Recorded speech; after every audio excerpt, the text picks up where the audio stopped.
السلام علیکم ورحمۃ اللہ وبرکاتہ۔ آپ کے علم میں ہے کہ اس وقت سوات، بنیر، شانگلہ اور جی بی یعنی آپ یہ کہہ لیں گلگت بلتستان، ہر طرف اس وقت سیلاب والی صورتحال ہے اور سیلاب بھی بہت خوفناک آیا ہوا ہے۔ تو الحمدللہ آپ کے علم ہے کہ 4-5 دن ہوئے ہم علاقے میں گئے تھے، بنیر بھی گئے، سوات بھی چلے گئے اور انشاءاللہ بہت سارا کچھ کام وہاں پر شروع ہوا۔ تو اب دوبارہ سے اللہ کے فضل کے ساتھ جو ہے آج ہم انشاءاللہ العزیز اپنے سفر پر آگے روانہ ہونے لگے ہیں۔ انشاءاللہ دوبارہ بنیر جانا ہے، منگورا جانا ہے اور بہت امکان اس بات کا ہے کہ شاید شانگلہ بھی جائیں گے۔ تو اس حوالے سے کچھ کام الحمدللہ شروع کیے ہوئے ہیں۔ میڈیکل ٹیم ہماری اللہ کے فضل سے 30 رکنی جو ہے وہ اس وقت علاقے میں موجود ہے اور ہم جا کر انشاءاللہ ان کو جوائن کریں گے۔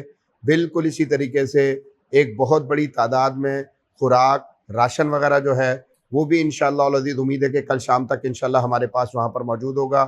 اور اس کے بعد ایک اور چیز جو بہت خاص ہے کہ جس کا ہم نے اللہ کی توفیق سے بندوبست کیا ہے وہ یہ کہ آپ اچھی طرح سے جانتے ہیں کہ جب کہیں اس طرح کی آفت آتی ہے تو واٹر ریسورسز جو ہوتے ہیں وہ سب ختم ہو جاتے ہیں۔ تو اس حوالے سے پلاسٹک کا آپ یہ کہہ لیں کہ جو پائپ ہے اس کا بھی بہت بڑی تعداد میں اللہ کے فضل سے جماعت کی طرف سے بندوبست کیا گیا ہے۔ تو وہ بھی امید ہے کہ انشاءاللہ العزیز فوری طور پر سیلاب زدہ علاقے میں انشاءاللہ العزیز پہنچ جائے گا۔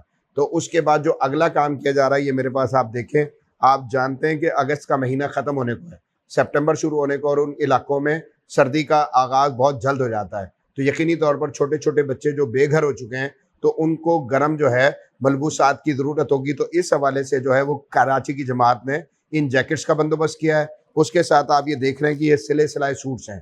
جب ہم وہاں پر گئے ہیں اور جا کر آن گراؤنڈ ہم نے صورتحال کا جائزہ لیا ہے تو پتہ یہ چلا کہ ہمارے بھائی جو ہیں جو لباس ان کے بدن پر موجود تھا اس کے علاوہ تمام تر اپنی جتنی بھی چیزیں ہیں ان سب سے یہ سمجھ لیں کہ محروم ہو چکے تھے۔ تو اس صورت میں انتہائی ضروری ہے کہ ان کے لیے جو ہے ملبوسات کا بھی بندوبست کیا جائے۔ تو یہ ملبوسات کی ایک کھیپ بھی اللہ کے فضل سے یہاں سے بھیج رہے ہیں۔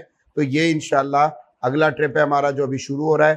اور بھی دیگر جتنے بھی میں نے آپ کو عرض کیے تھے کام کہ مشینری کا بندوبست کرنا، مزدوروں کا بندوبست کر کے لوگوں کے گھروں سے ملبہ جو ہے اس کو باہر نکالنا، اور اس کے بعد جو اگلا کام ہے کہ وہ گھر جو متاثر ہو چکے ہیں ان گھروں کی تعمیر و مرمت اس کا سلسلہ اس کو شروع کرنا، یہ سارے کام انشاءاللہ العزیز کیے جائیں گے۔